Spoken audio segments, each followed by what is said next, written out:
අයිබෝන් කියල පිළිගන්නවා ජීවා සිම්පල් ලයිෆ් YouTube channel එකට. අද ගේන්නේ විශේෂ වීඩියෝ එකක්. නිවාඩුවක් ලැබුණු ගමන් අපි අනුරාධපුරේ වන්දනාවේ ගියා. ඉතින් අපි ගියපු තැන්, වන්දනා කරපු තැන් ඔයාලටත් බලන්න තමයි මේ වීඩියෝ එක අරගෙන ආවේ. අපි දවස් 2ක ගමනක් තමයි ගියේ. ඔයාලත් දවස් 2ක වගේ ගමනක් යනවා නම් ඔයගොල්ලන්ටත් ගමන ප්ලෑන් කරගන්න මේ වීඩියෝ එක ගොඩක් වැදගත් වෙයි. අද වීඩියෝ එකෙන් ගේන්නේ අපේ ගමනේ පළවෙනි දවසේ. අපි ගෙදරින් උදේ පාන්දර පිටත් වුණාට තැන් තැන්වල නවත්ත අනුරාධපුරයට යනකොට දවල් 12 වගේ වුණා. අපි නවතැන් ගත්ත තැනත් නියමයි. ඒ ගැන වීඩියෝ එකක් මම අනිවාර්යෙන් වෙනමම අරගෙන එන්නම්. නවාතැනට ගිහිල්ලා අපි මුලින්ම ගියේ ඉසුරුමුණි රජමහ විහාරයට.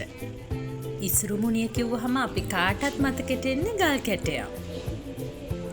ඇත්තටම මේ ඉසුරුමුණි රජමහ විහාරයේ බලන අත සියුම්ව නිර්මාණය කරපු අති විශිෂ්ට ගල් කැටයක් දැක ගන්න පුළුවන් වුණා.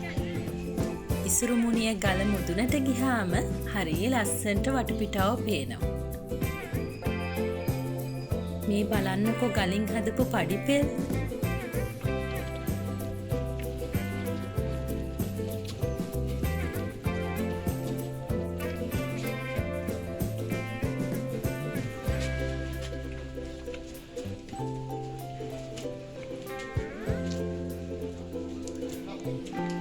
ඒ කාලේ මිනිස්සුන්ගේ හිත්වල ආගම දහම ගැන කොච්චර ගෞරවයක් භක්තියක් තිබුණද කියන්නේ මේ සියුම්ම කරන ලද ගල් නිර්මාණ සාක්ෂි දරනවා. මේ වෙනකොට නම් පුදුම රස්නයක්. ගල් තලාව හොඳටම රත් වෙලා. රස්නේ වුණාට වටෙන්ම හමන හුළඟ හින්දා අපිට ඒ රස්නේ එච්චර දැනුනේ නැහැ.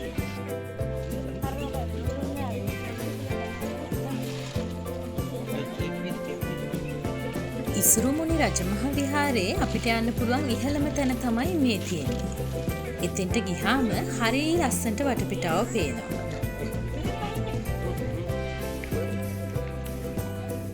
ඉහළම කොටසේ ඉඳලා ඊළඟ කොටසට බැස්සහම මේ චෛත්‍ය රාජානන් වහන්සේව අපිට මෙන්න මේ විදිහට බලා ගන්න පුළුවන්.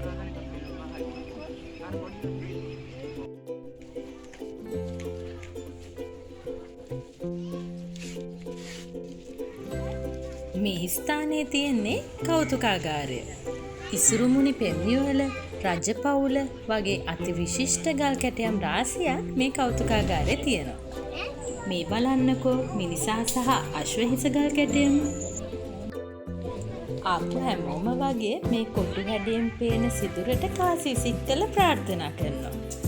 ඉතින් මමත් කාසියක් දැම්මා. කාසියත් කොටුවට වැටුණා. හැබැයි මම ප්‍රාර්ථනා කළේ ඒ කාසිය ඒ කොටුවට වැටෙන්න කියලා. මේ පහළ තියෙන පොකුණ ඉසුරුමුණිය රජමහ විහාරයට තවත් ලස්සනක් එකතු කරනවා. බෝධීන් වහන්සේ වැඩ සිටින්නේ පොකුණෙන් එහා පැත්තේ. අපි එතෙන්ටත් යමු.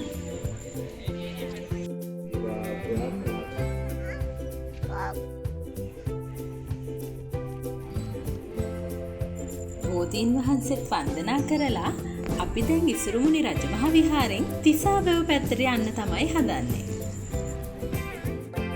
මේ ප්‍රධාන දොරටුවෙන් එළියට ගිහිල්ලා වම් පැත්තට යනකොටම තිසාවැවට යන්න පාර පෙන්නලා තියෙනවා.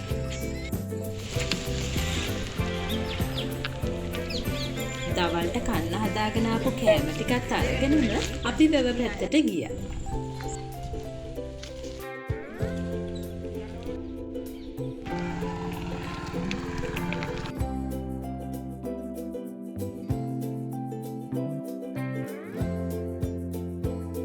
තිසාවැව් තාවුල්ලට වෙලා අපි නිවී හැනහිල්ලේ අපේ දවල් කෑම එක අරගත්තා. අපේ පුංචි පැටවුන්ට මේ අත්දැකීම හරිම රසවත් වුණා. අපි කෑම කනවා දැකපු වෙළඳාම් කරන මහත්තුරු අපි කාලේ ඉවර වෙනකොට අපි ළඟට ඇවිල්ලා. මෙහෙම ගමනක් ආවම අයිස්ක්‍රීම් කන්න නැතුව කොහොමද? නැත්තම් දවල් කෑමෙන් පස්සේ අපි ගියේ පිලිසවැටිය චෛත්‍ය වන්දනා කරන්න. මේ බලන්නකෝ යන අතරමඟ කවුද ඉන්නේ කියලා. නිවි හැනහිල්ලේ පාඩුවේ වාඩි වෙලා මොනවදෝ වැඩක්. දුටුගැමුණු රජතුමා මිරිසවැටි ඉදිකිරීම සම්බන්ධයෙන් වන පුරාවෘත්ත දෙකක් තියෙනවා. සියලුම ආහාර මහා සංඝරත්නයට පූජා කිරීමෙන් අනතුරු ආහාරයට ගත් රජතුමාට අතපසුවීමකින් මිරිස් හොද්දක් අනුභව කරන්න වෙලා තියෙනවා. ඒ වුණ අතපසුවීමට වන්දියක් විදිහට මිරිසවැටි චෛත්‍යය ඉදිකලා කියලා පුරාවෘත්තයේ සඳහන් වෙනවා.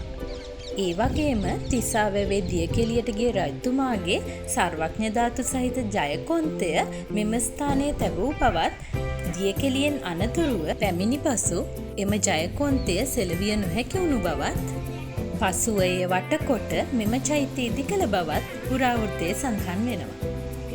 මේ ප්‍රදර්ශනයට තියලා තියෙන්නේ දුටුගැමුණු රජතුමාගේ ජයකොන්තේ අනුරුවක්. විහාරගේ වන්දනාමාන කළ එළියට එනකොටම අපිට දැක ගන්න පුළුවන් වුණේ කණ්ඩුල අස්තිරාජයාගේ අනුරුවක්. මිරිසවැටිය වන්දනාමාන කළ අවසානයේ අපි ගියා ආපහු තිසාවැවටම. පුංචි දරුවොත් එක්ක සතුටින් විනෝදයෙන් පැය දෙකක් වගේ අපි වැවේ ගත කළා. කාර්ය බහුල ජීවිත ගත කරන අපිට මේ වගේ අවස්ථා ගොඩාක් වටිනවා. වැවෙන් හොඳට නාගෙන අපි ගියා ථූපාරාමයට. අපි ථූපාරාමයට යනකොට හවස 6යි. ඇත්තටම මේ හවස් වරුවේ ථූපාරාමය වන්දනා කරපු දෙවැනි අවස්ථාව. විදුලි ආලෝකයත් එක්ක ථූපාරාමය හරිම ලස්සනයි. ඒ නිසා මේ පාරත් හවස් වරුවේම ථූපාරාමය වඳින්න ඕනේ කියලා හිතාගෙනමයි හිටියේ. උදේ පාන්දරට ගතට සිතට දැනෙන සනීපය මේ හවස් වරුවලත් තියෙනවා.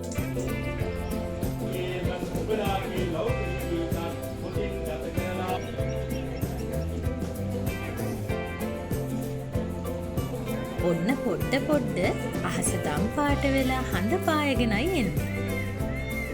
ඔන්න මේ වෙනකොට ථූපාරාමයේ වටේටම ලයිට් දාලා.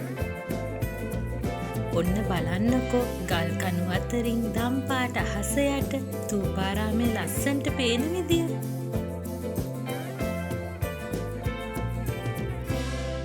ඇත්තටම පුදුම තරම් සැනසිලිදායක හැඟීමක් තමයි මේ වෙලාවේදී දැනුනේ. ථූපාරාමයේ වන්දනා කළා දැන් අපි යන්න ලැහැත්ති වෙන්නේ අබේගිරි චෛත්‍ය බලන්න.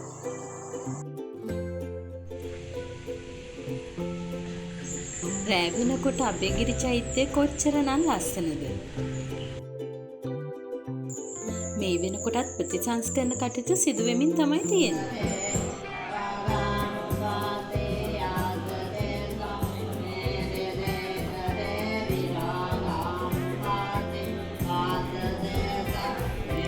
අබේගිරි දාගැප වන්දනාමාන කළා එදා අන්තිමටම අපි ගියේ ලංකාරාමයට.